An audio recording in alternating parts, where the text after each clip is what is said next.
banin ti kalam no bora meta baba kamara la e baba kamara mi fana ka kodo kala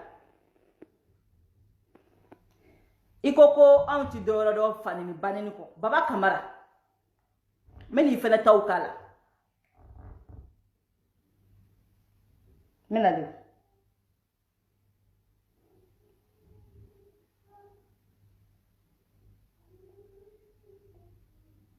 wo te malukula ubi son bien tige ko be mahalu ku bo ke su kono be so ama ne balma anga segin ko fetoni ibi tellement que nous te halala denye tellement que nous te horon denye tellement que nous te malo nous kelen ka baba kabra kelen ka bido Nibi seder kono, ibi si ban jugu sago deya de la. Nibi seder kono, ibi si ban gafri deya de la. Ibi si ban galontiya de la. Ibi si ban eti se ga keke ka tukuti. Yoro akulove nimbela. Jambe deunte, horon deunte, halala deunte, mugonyanama deunte. Donc ako tayrodo. Angado. C'est très bien. Ibo la kalabanchia ou douala, au kera premier. Ibo dabla, ibo boy kabarala. Indirectement ka foni bala hude nunu ulu de bla mali swala bayala ibora ka ira ka fo ni futina de nunu di bla ka mai neni ibora ka ira ka fo ni horon kulon de nunu di bora ki bla ka idara doya okay iga gira directement ki ga era yera kulubala mano donc a fo jenete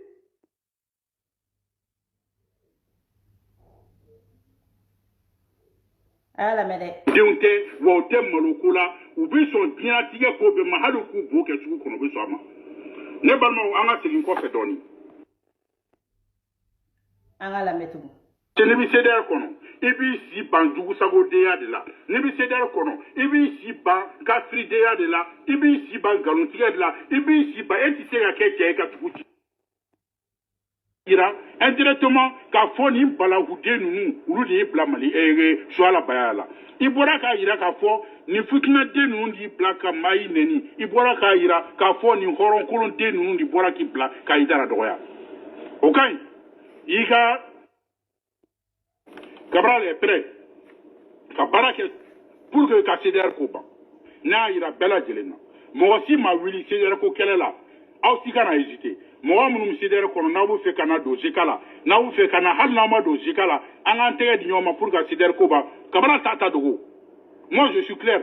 Akwana hali hésiter ka fo ka ne écrit ou ka ne vele ou be ko wa ko pour kana Séder ka fe do babulo ou be arata kalabanchi dia do babulo ou be aka gawlo de mun gawlo ka ya fama mun kelen ko fu kanga nyamakala au platim na na réseaux sociaux savait. Donc aujourd'hui Cabral est prêt. Ne be fambene mo dogo mo aussi là. Parce que aujourd'hui Malit aujourd'hui beba don ka fo mundo. Ma dogo mo wala de. Ami malugo kelela ne mene orfo tant que nera sa di koma ban Malit gatanya. Tant que ni Séder koma ban Mali don se ku tiga di nyoma ka fo kanga barake. Parce que nyabala hali mo mu na be ka jebi. Aba donc me baba blanc baba kamara obe baba kamara la ako an ye gawlo dondi ako anti dametigi donyi ako an ye horon kolon dondi mo baba kamara kele le ba fo ko an be mo masa doya ni ko mo ye horon kolon de ima masa doya baba kamara fe o na awun ninina na an masaw nenna o te nenni wo mo kelo le flé ulu le 2017 ban kada do 18 kono kana do fo 2019 la olu mo kelo le kumbe baneni kala o kokoro kuladu o la mfena ko mbena do ala sisa olu mo kelo le ba fo baneni kala o eta jene baneni tala sa baneni ta dani baneni ta Séderu baneni a baneni kala te ko min ba on baneni ko ni baba mandi ate ni ye mɔgɔ ni fin ka fɛn mu soutenu o le ka di o la bi ne fana ko ni banen na ne jɛnɛ tɛna a kɛ dɛ mais ni mɔgɔ min ko jɛnɛ n bɛ t'u banen ni fana b'a fɔ awɔ t'a kɛ ne de tun b'a fɔ n ta ne de tun b'a fɔ mɔgɔw ma k'aw kana kɛ wa n b'a fɔ a ye t'a kɛ n'o kɛra a bɛ dabila o n'o kɛra a bɛ dabila mais baba kamara bɔra sisan a ka nin vidéo ye dernière a ka dernière vidéo Baba Kamara te ere dogal matin na madmi da on somoro an ye kafiri dewne an ye yera an ye horon kolon dewne an ye yera nyabali dewne an ye sitane dewne an ye fitine dewne an ye gawla dewne ni moyi kelo kele ni bebora Baba Kamara de dakono o Baba Kamara kele le besigi ko sedani mo te dewre do ka mo fa oneni ale mi fa on mani ni ti faneni ale mi fa on mani ti baneni parce que no de fo barkatulu la kwa nulu ya fo mo ta mere mo ta yeyere abete me mo kulo ka parce barkatulu la maintenant on est ni fo ou be wuli ko sedani mo be ka mo so mo do ya ka so ni ne be kilenga fo oma Baba Kamara ka video te na te ni fo oma a video te ay ta la me abete lenga ni fo oma mo Baba Kamara kele me permettre dans le même vidéo ka fo ko ouais ko on ne be mo so mo do ya e Baba Kamara e ko koni arasa maboye ko bente na mali kono est-ce que Baba Kamara be réfléchir na be kuma folodi e Baba Kamara nana bagale sigile maya finte seder la jete seder la diebe niso jale diebe kontane ko enfin ko ko be ka bla en place pour que arasa deme John na seder chi John na ni gele seder ko e Baba Kamara na ni gele ele na ni kololo ele na ni jahadi ele na ni nyogon fongo e billahi Baba Kamara ne e kunkera muso e tere kumbi che faga e tere kumbi che ba faga e tere kumbi che fa faga e tere kumbi che somo be faga ne e kunkera muso e billahi kume furuka do dumi ngono Baba Kamara e tere kumbo dubechi tere jugu wolole de e baba depuis sedel tiga ka bi da kono domina ala ma here jigi sedel ka barika bad sadi barika tan den dama de e baba quoi e dana asro foshi de sedel la foshi ala ma dembe mi so jale ka manga wuli Facebook ka Baba Kamara ededo manga mi kume Facebook ka manga kele ne kume Facebook ka mauvaise gouvernance ka adama do nyine mauvaise gouvernance ko etere jugude saraka wolole ni ka barado e Baba Kamara e de ka barado chete muso de Baba Kamara de foshi ku de seder la foshi amanga bena amanga mouvement na amanga rasa demena amanga tranquillité la foshi awuli la donne la choufe doro fadiri da fe kana soro itere jugude isigile no ni kono daga banye ni ishi fai kani jo mo dala ko de CDRD ay be da baliba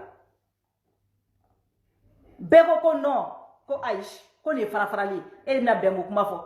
e nyomo na farafarali be ali mo ko ta fe ne donale ba faraka botigila ola ne ko ngo e kala cheke famo kusara billahi ne ku kera baba ne ku kera musoe quartier ku machi e ku bi che fa fa ba somo be fa wa quartier re ku machi e Baba Kamara de pala ke dama mo tere juge ke bo e lamu ka mo chichi ka mo chetike beseri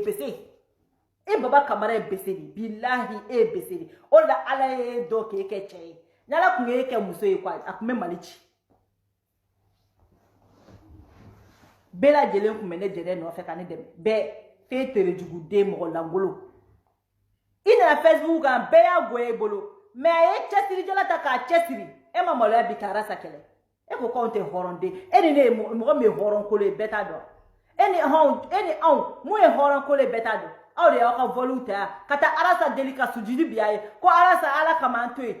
ame sede sigi tola kata galon tiga arasa e ko awbe bo balio de la ka galon tiga arasa e ko awbe bo province de la arasa te francidon on me ka fo arasa e ngolunte bo rochide ame be pari ko nena arasa be ka fo ko ay kuko kube bo balio la kube bo province la fo arasa na domina France kana ye awte bo rochini pari kelente awte yoro mo rochini pari kelente o don arasa ko ha ko kabako ele mina foko kalabanchi ako kuma kemno fo moy e kurutu ni karata mnge ka do seder kono etodo ele be wuli ka foko jene kunfi e bo fora ke kunfi ne ka fen sigilina kunfi diebe anye o diebe klobana diebe seder damne chogo ne kunfi muso ine wula ka seder créer e baba wulila ka bo fara ko no fe ki ka avion ta ka te isudi bi arasa yi ko arasa nto e nga seder sigi amake ka fambe ki se noy wigoro wigeni abeta foye kono abeta foye kono abeta galo jugu tige ino abeta foye kono abeta galo jugu tige wigeni abeka essence jeni kata foye kono bo fara la sede no fe kunfinga fen sigile kata bo faro no fe sisa no kimi taye kibe boka na mana kan fo oma ni ben ka di eyo muna e ma fo ko ni muso ine wulila ka ni sigi ko anti ka ni kele anga ni demedi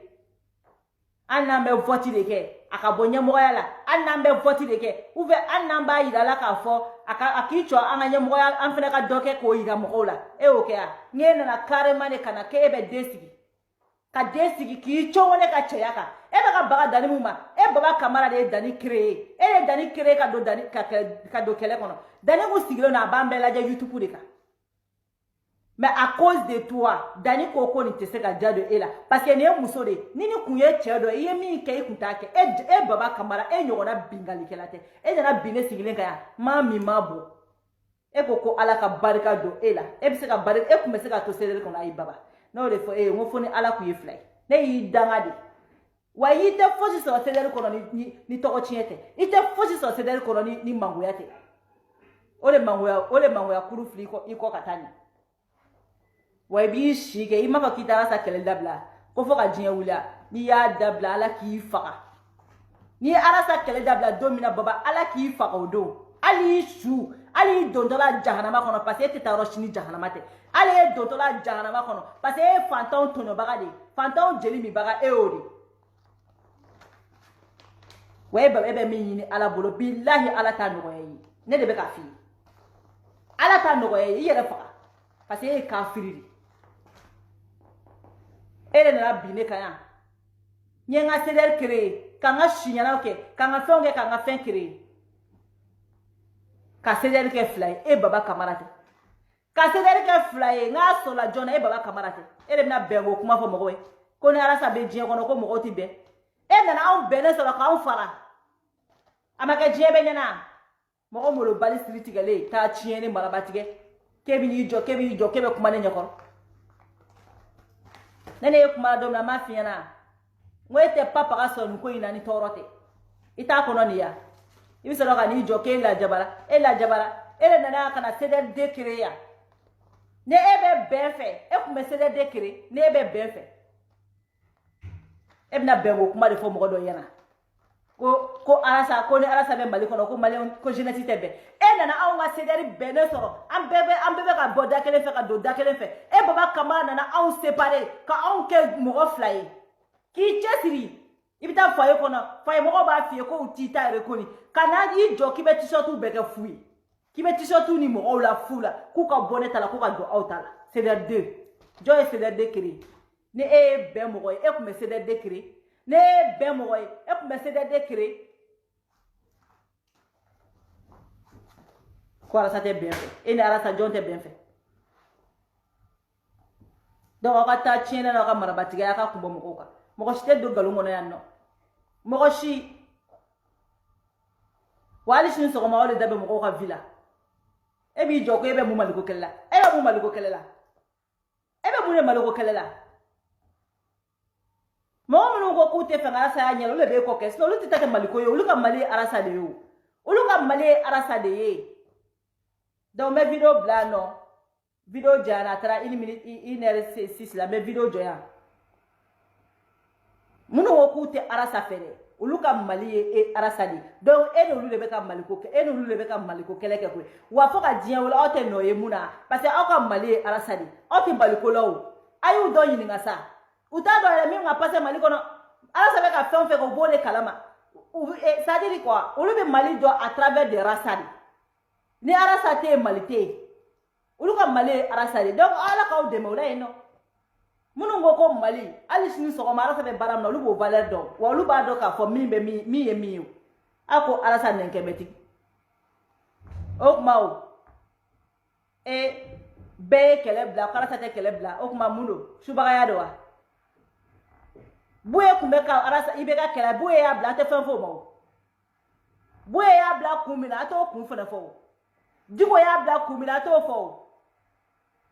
Sumala le fola wula kata ibe ka voir ati kumo kan. E arasa miye jeni ya kola ko arasa kana bla ko arasa ka bwa kele. Aw mo kele no arasa kuma ka bwa kele wakati mna e danga de wolole e de kute ka fo ko arasa kana ko ere ma wuli ki i chesiro wakati ya. Arasa kuma ka bwa kele wakati mna nge e baba kamara de yi chesiri jalata ko i chesiri. Aw yo de fo aw yo ngo ani arasa ko alabe aw ba fo ko alati. Ta tiene wulu mogo denyana ma juma beti eko mogo aramade nyana ma juma beti eko mogo juma ba faso fe ko beti eko election temena rasa ni mogo jojolu kumeka ibeka kele abe ma blawa uya blaka da kuminga arasa fe na ta blaka do kumleka parce que ibeka koko désormais kombe awlame arasa te nyogona ta tiene ko